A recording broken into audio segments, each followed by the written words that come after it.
Now, for those of us who aren't familiar with the Fairfax County Economic Development Authority, can you tell us what it is and how it's funded?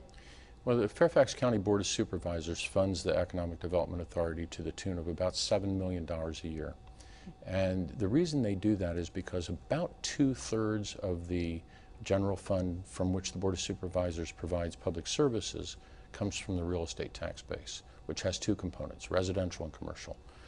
In order to reduce the tax rate for residents, which had historically been quite high and is now fairly low, down to 92 cents for every $100 of assessed value, they gave the EDA the challenge of attracting businesses and retaining the business community here in Fairfax County, because as the businesses grow and create jobs or keep their jobs here, they fill office space. And when the office space gets down to a vacancy rate of about 5 or 6%, there's a demand for new construction, and that the taxes on that new construction contributes to the tax base and provides public service. Now, besides your headquarters in Tyson's Corner, you also maintain offices all around the world. There are 5 additional offices in Germany, India, Israel, Korea, and the United Kingdom. Why did the EDA choose these locations? Well, I'm slow, but it occurred to me finally, and our commissioners, that the Fairfax County is virtually all the land between the federal government, which buys more goods and services of any kind that you can think of than anyone else anywhere in the world, on our eastern border. And then on the west we have Dulles Airport, so you can get in and out of town easily. So we looked for markets that had not only comparable business communities in terms of the technologies, but also who had a mature enough business community that they were ready to expand into U.S. markets. And looked for those areas that particularly would have businesses that would have applications for the federal government initially, and now even for the private sector as well.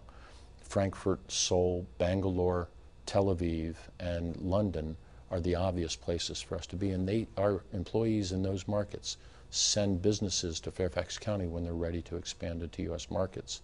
And many of them come small and they grow, or they use this as a jumping off place so they can serve the rest of the country or the eastern seaboard. And many of them come in quite large. And you also have an office in San Francisco, I understand. Why? Well, San Francisco and the Silicon Valley and all of northern and even Southern California, which we also serve from the San Francisco office, has a long history of having companies here who are active in federal contracting, initially in the defense community, but now also with Homeland Security and other federal agencies. People think about Homeland Security and Defense because it captures the press attention, but agriculture and commerce and interior and veterans affairs, all federal agencies have enormous budgets, and the California companies want to get their share of that. To attract those businesses to come here, what types of strategies do you use?